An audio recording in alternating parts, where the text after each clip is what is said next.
Israel में मंगलवार का सूरज निकलने के साथ आग उगलती मिसाइल आधम की। हूथी लड़ाकों ने फिर इजराइल को दहलाया है। कुल मिलाकर कहें तो ये एक ऐसे युद्ध का विस्तार है जिसकी जद में ईरान भी आ गया है। लेकिन फिलहाल इजराइल उस कमांडर के सफाये में जुट गया है जिसने ईरान की खातिर नेतन्याहू आर्मी को परेशान कर रखा है। अब्दुल मलिक बदरुद्दीन अल हूथी इजराइल का दुश्मन नंबर 1 है, जिसका सिर काट लेने की धमकी इजराइल ने दी है। हूथी फाइटर्स के टॉप कमांडर का खात्मा इजराइल ठीक उसी अंदाज में करने की वार्निंग दे रहा है जैसे हमास के चीफ हानिया और सिनवार का किया गया। हूथी की लाइफलाइन कट करने का पूरा प्लान इजराइल ने बना लिया है।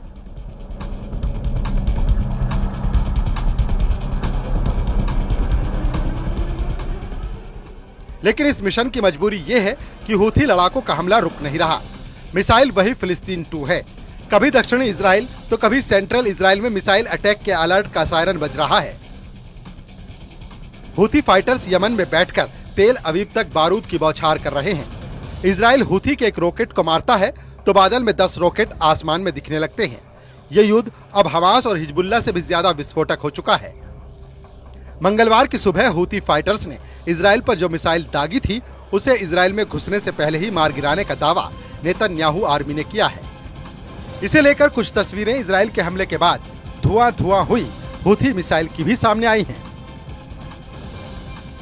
इस हमले के बाद जानकारी के मुताबिक हूथी के मिसाइल अटैक में किसी तरह के जान माल के नुकसान की खबर नहीं है। हालांकि इजराइल की आपातकालीन मेडिकल सेवा मेगन डेविड एडोम ने बताया कि पैरामेडिक्स ने 20 से ज्यादा लोगों को मेडिकल सहायता दी है। बताया ये भी गया है कि मिसाइल हमले के अलर्ट पर जो सायरन बजा उससे ज्यादातर लोग शेल्टर में छिप गए, जिससे मिसाइल तबाही को टाला जा सका है। लेकिन दूसरी तरफ हूथी के मिसाइल हमले से भड़के इजराइल के रक्षा मंत्री इजराइल कॉटेज ने हूथी को पूरी तरह बर्बाद कर डालने तक हवाई हमले जारी रखने का ऐलान कर दिया है। हालांकि इससे पहले भी हूथी फाइटर्स से नेतन्याहू पहले ही आर पार के युद्ध का ऐलान कर चुके हैं। उधर मोसाद चीफ ने भी हूथी फाइटर्स के सफाये को टॉप पर रखा है। मतलब हमास और हिजबुल्लाह के बाद हूथी की तबाही की तैयारी पूरी हो चुकी है। हालांकि सवाल इसे लेकर कई हैं। मसलन, क्या इजराइल के लिए अब्दुल मलिक हूथी को निशाना बनाना आसान है? क्या हानिया और नसरल्लाह की तरह घर में घुसकर इजराइल हूथी चीफ को हलाक करेगा? इजराइल को ललकार कर हमले करने वाले हूथी लड़ाके जब अमेरिका से नहीं डरते तो क्या नेतन्याहू इन्हें काबू कर पाएंगे? सवाल ये भी है कि हमास और हिजबुल्लाह से कितना पावरफुल है हूथी। तो जान लीजिए कि हूथी फाइटर्स को ईरान का रॉकेटबाज कहा जाता है। ये शिया मुसलमानों का लड़ाका ग्रुप है और मिडिल ईस्ट आई की रिपोर्ट के मुताबिक हूथी फाइटर ग्रुप यमन के हूथी आंदोलन के दौर में 1990 में बना था। यमन के राष्ट्रपति अली अब्दुल्ला सालेह के खिलाफ हुसैन अल हूथी ने विद्रोह किया था। साल 2004 में एक हमले में सालेह की मौत हो गई, जिसके बाद उनके भाई अब्दुल मलिक अल हूथी सुप्रीम लीडर बने और फिर 2015 में हूथी फाइटर्स ने यमन की हादी सरकार को उखाड़ फेंका और राजधानी सना पर कब्जा कर लिया। जानकारी और भी है जिसके मुताबिक यमन के गृह युद्ध में सऊदी अरब ने संयुक्त सेना के साथ हूथी विद्रोहियों से युद्ध लड़ा, जिसमें अमेरिका भी उतरा। लेकिन लंबी चली लड़ाई के बाद भी हूथी विद्रोहियों ने हथियार नहीं डाले। अब्दुल मलिक हूथी ने ईरान के दम से लाल सागर में दुनिया की महाशक्तियों से मोर्चा लिया था।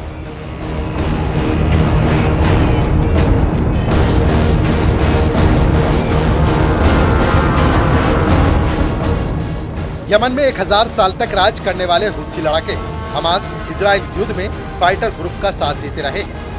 हाल के दिनों में जब इजराइल सीरिया फ्रंट पर युद्ध में उलझा तब हूथी विद्रोहियों ने मिसाइल हमले शुरू कर दिए, जिसके बाद अब अब्दुल मलिक हूथी नेतन्याहू की हिट लिस्ट में टॉप पर आ गया है।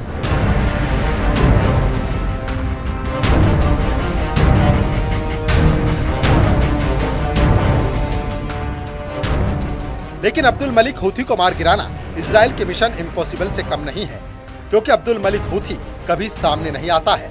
अब्दुल मलिक हूथी कब किस लोकेशन पर है इसकी डिटेल भी सीक्रेट रखी जाती है। अब्दुल मलिक हूथी हर वक्त आत्मघाती सिक्योरिटी फोर्स से घिरा रहता है। Abdul Malik Houthi fighter groups को मैसेज भी रिकॉर्डेड वीडियो मैसेज से देता है।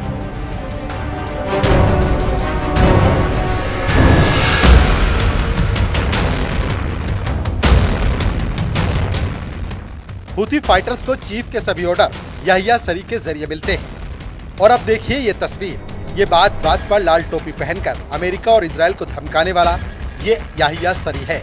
माना जा रहा है कि यही अब ईरान का नया याहिया साबित होगा, जो इजराइल और अमेरिका दोनों के लिए सिरदर्द बन सकता है। वैसे हूथी फाइटर्स ने लाल सागर में जब से अमेरिका के जंगी जेट को मार गिराने का दावा किया है, वो खुद को अजय समझने लगे हैं।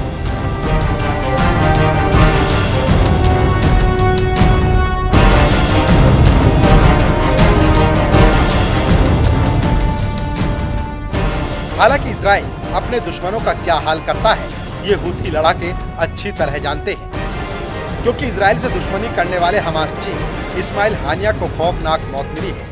इजराइल से दुश्मनी निभाते निभाते हिजबुल्लाह सरगना नसरल्लाह के भी चीथड़े उड़ चुके हैं। इतना ही नहीं, इजराइल से दुश्मनी निभाने वाले याहिया सिनवार को नेतन्याहू ने उनकी सुरंग में घुसकर ढेर कर दिया गया है।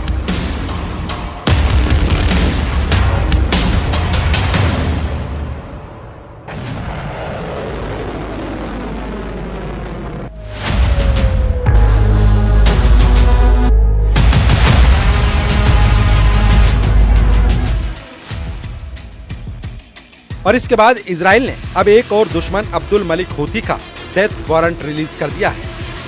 ये कहना गलत नहीं होगा कि इजराइल से दुश्मनी सिर्फ तबाही लाती है। इजराइल दुश्मन को दुनिया के किसी भी कोने में तलाश कर मारता है। इतिहास गवाह है, इजराइल ने जब भी दुश्मन का सफाया किया है तो मुल्कों की चूलें हिल गई हैं। इसीलिए कहा जा रहा है कि अब्दुल मलिक हूथी का मौत से सामना किसी भी दिन हो सकता है।